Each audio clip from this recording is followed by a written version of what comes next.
você achou? Eu acho que essa entrevista foi ótima, uma das melhores que o Lula deu. Parabéns ao Sakamoto e à Carla, muito boa entrevista.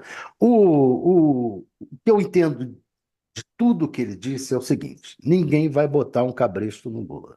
O mercado não vai botar um cabresto no Lula. O Lula não vai fazer como o mercado quer. Ou seja, primeiro, não vai desvincular objetivamente, não vai desvincular a Previdência, os reajustes dos aposentados e o BPC do salário mínimo, do reajuste do salário mínimo. Primeiro ponto. Segundo ponto, é, não vai cuidar Onde você só vai? de diminuir os gastos, vai cuidar também de aumentar a arrecadação. Por exemplo, subsídios. Ele citou lá o caso da desoneração, que ele vetou, o Congresso derrubou com o veto dele com o apoio dos empresários, mas o Supremo deixou claro que vai ter que ser, vai ter que haver uma solução. Se não houver a solução, vale o veto dele. Então, ele não vai, ele já está de olho nessa questão dos subsídios. Por quê? Porque cortar subsídio é aumentar a arrecadação.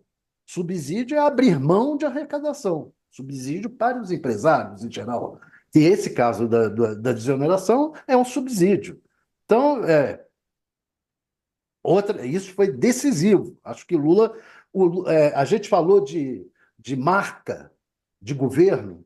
O Lula, primeiro, deixou claro que uma marca forte do governo dele é a relação internacional e deixou claro, ao longo disso tudo, que a marca dele é um governo voltado para o social. Que o mercado, volto a dizer, que o mercado não vai botar cabresto nele, que ele vai ter sempre essa preocupação social. Afinal, senão, não seria eleito, não seria o Lula. O Lula tem isso, tem que ser voltado para o social. É, Acho que o Josias chamou a atenção para a questão do Milei, muito importante. Se não pedir desculpas, não, não vai ter novo acordo com o Milei, não vai ter encontro com o Milei, não vai ter conversa com o Milei, porque o Milei foi extremamente grosseiro com o Lula. Extremamente grosseiro com o Lula, e um presidente tem que se dar ao respeito. Isso é fundamental. O golpismo do Bolsonaro, claro que o Bolsonaro tentou o golpe, e ele falou isso claramente, mas eu acho que também são importantes coisas que ele chamou a atenção. Por exemplo, todo o mercado fica falando de desequilíbrio nas contas, etc, etc, que os gastos públicos. E ele falando, olha, na Europa e nos países da OCDE, gastam mais 100%, cento e poucos por cento do PIB.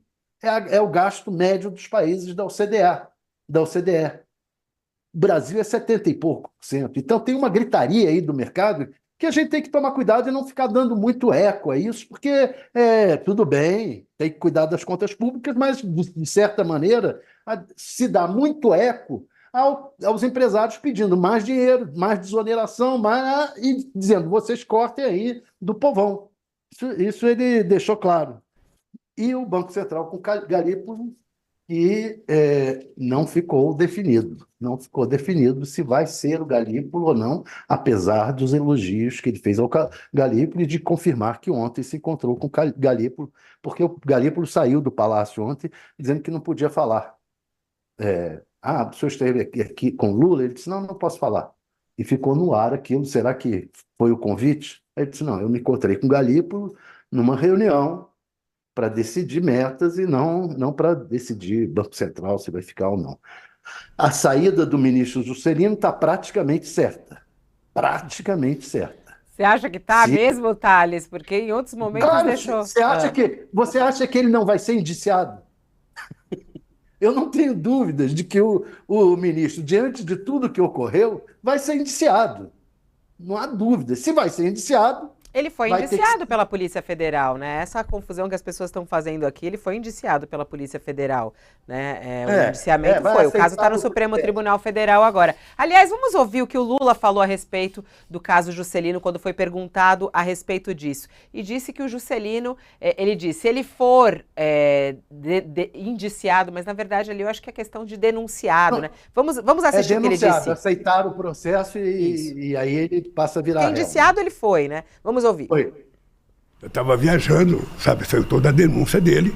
Então era a primeira vez que eu encontrar com ele. Ele deve ter pensado, bom, o Lula pode fazer comigo o que o Chaves fazia, mandava ministro embora naquele programa de televisão dele. O que eu fiz? Veja, há um pedido de indiciamento da Polícia Federal. Há um pedido de indiciamento que tem que ser aceito ou pelo Alexandre de Moraes ou pelo Procurador-Geral da República. Não foi aceito por nenhum ainda, não discutiu. Então, veja, eu, como já fui vítima de calúnia, já fui vítima de difamação, já tive proibido, sabe, o direito de me defender, não tive direito à presunção de inocência. O que eu disse para o Juscelino? Ó, primeiro, a verdade só você que sabe. Só você sabe. Então é o seguinte, se o procurador indiciar você, você sabe que tem que mudar de posição. Enquanto não houver indiciamento, você continua como ministro. Mas então se for aceito o indiciamento, ele vai ser afastado? Ele vai ser afastado. Ele sabe disso. E aí, hein? Quem eu começo aí? Mônica, vou começar com você aí. O que você achou dessa fala do Juscelino aí? Quando ele fala, se o indiciamento for aceito, ele vai ser afastado. Você acha que então que é uma questão de tempo? O indiciamento dele parece claro diante do relatório da Polícia Federal? Tá desligado o som. Liga aí, Mônica. Não tô te ouvindo. Foi. Alguém aí desativou o meu som. Agora foi. Mas olha só, agora foi. Eu acho que o Thales falou tudo, né? Eu acho que está meio evidente que essa denúncia vai ser aceita. Agora, pode dar uma zebra. Se der uma zebra, o Juscelino não fica. Mas o Lula praticamente selou o destino dele e vinculou o destino dele a esse desenrolar do processo, coisa que em outros governos ele não fez, né? Eu me recordo quando o Palocci estava sob fogo cruzado e o Palocci ia até despachar na sala do lado da sala dele, ele resistiu bastante para demitir o Palocci, por exemplo, no primeiro governo dele, nos dois primeiros governos, já não lembro em qual governo foi, mas agora ele selou o destino e vinculou o destino do Juscelino a algo que não depende dele, Lula, né? Então ele falou, eu quero que ele fique, mas se acontecer alguma coisa fora, ele já sabe que vai ter que sair. Agora eu queria falar uma outra coisinha, Fabiola, se eu posso já me esticar um pouco aqui, sobre outro tema antes de você perguntar. Vamos só então deixar, de três temas aí que foram colocados. Mônica, deixa eu só colocar para o Josias comentar essa do Juscelino e a gente já muda de tema. Espera aí.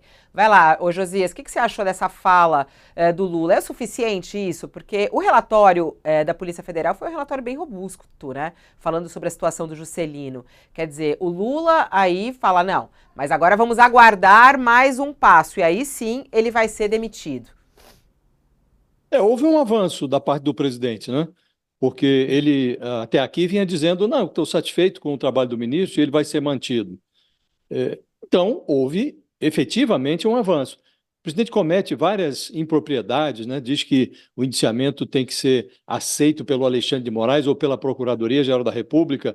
Primeiro, o relator desse caso não é o Alexandre de Moraes, é o ministro Flávio Dino, né? Em segundo lugar, não cabe ao ministro do Supremo deliberar sobre indiciamento. Isso é papel exclusivamente do Procurador-Geral da República. Mas ele deixou claro que, havendo a aceitação do indiciamento, que significa uma denúncia, a transformação, a conversão do indiciamento em denúncia pelo Paulo Gonet, que é o Procurador-Geral da República, aí o Juscelino está fora do governo, independentemente da posição do Supremo, que depois vai ter que deliberar se essa denúncia deve ser transformada em ação penal ou não. Mas acho que houve um avanço. Agora, o presidente desprestigia a sua polícia, né? Porque coloca em dúvida o trabalho da Polícia Federal, que foi muito eloquente no relatório sobre o Juscelino e deixou claro ali que há elementos para verificar, para constatar que são muito eloquentes os indícios de que o ministro cometeu corrupção passiva, desviou verba do orçamento da Codevasf para asfaltar uma estrada que passa lá de frente da fazenda da família dele, que lavou dinheiro e que participou de uma organização criminosa. Então está tudo isso no relatório.